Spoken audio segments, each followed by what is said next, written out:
This is week 10 for my weekly journal blog for Dr. Tanner's Global INTS 3330 Global Perspectives class.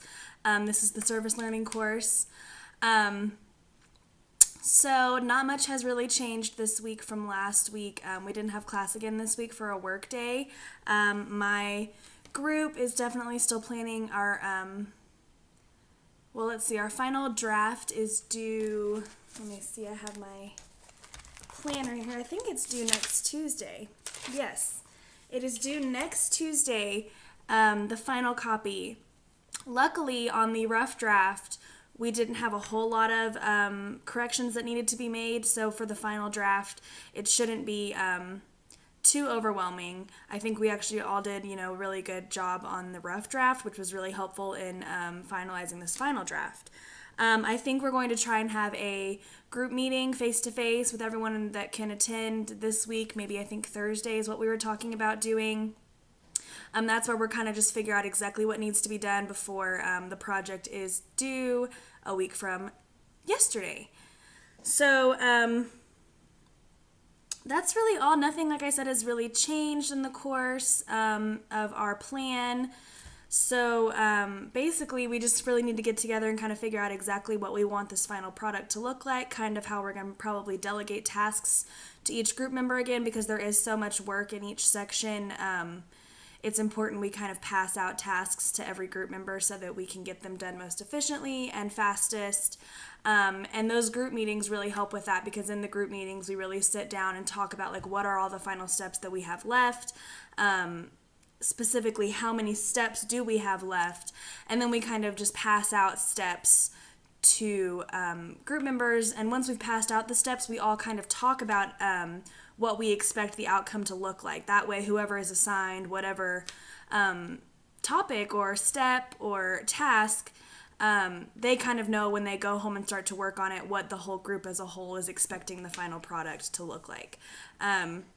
So in the group meetings, that's mostly what we discuss. In our first couple of group meetings, we really tried to work together on steps, sit around one of those group media centers in the library and, go through lesson plans and start typing up instructions. And it just took a long time for 8 people to give input and, communicate. So like I said in my journal a couple weeks ago, when we had that first group meeting putting together the rough draft, it took the whole group, I think, an hour and a half to do one lesson. So it was kind of not realistic. There's no way we were going to get that done. That would be 16 hours for all 16 lessons, and that's not possible with everyone else's schedule and all of our other classes. So, delegating responsibility has really been useful, and we're also pretty lucky that all of the group members are kind of on the same page. We all communicate really well. We have been using that GroupMe app still to communicate. We always check in at least once or twice a week, and it's also been really helpful in regards to other class assignments. If we have discussion questions, we have discussion questions almost every week, and if anyone's confused about where to find the information in the textbook for those, they can ask the group members on the GroupMe app, or questions about materials that will be tested on. They can pose those questions in the GroupMe app too, and we're all kind of there for each other to give backup information about other things besides just the project. So I think the GroupMe app is been really helpful for this class, and I think it would be really helpful for future sections who are going to take this class.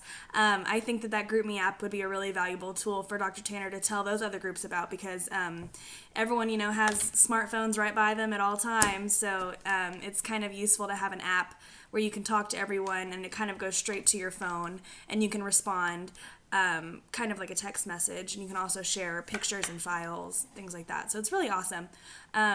It works a lot faster than the Blackboard shell that's created for the group, just because Blackboard doesn't provide notifications, so you're kind of just having to go in and check on your own periodically, which, with all the other hustle and bustle of all our other classes, it can kind of get forgotten. So when the information is coming straight to your phone, which you usually have right on you, it's been really useful. So that's kind of a little bit about what our process has been so far as far as communication, and I kind of think that's how it's going to go the rest of the semester. I mean, we're almost done. It's April 14th, 15th, it's tax day, April 15th. So we only have, I think, 4 weeks left of the semester. This semester just really flew by.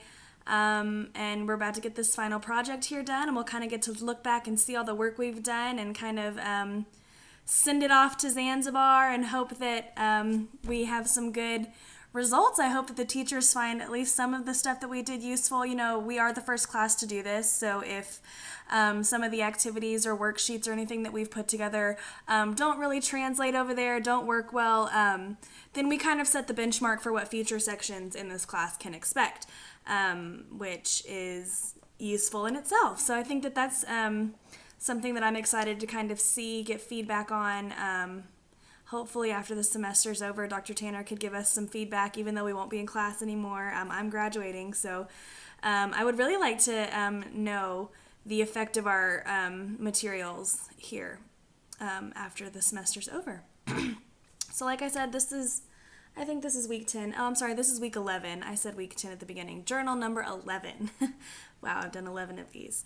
Okay, well, that's all I have for this week. Next week, like I said, the final project is due, so I will have a much bigger update then. So I look forward to speaking with you then. Thank you for watching.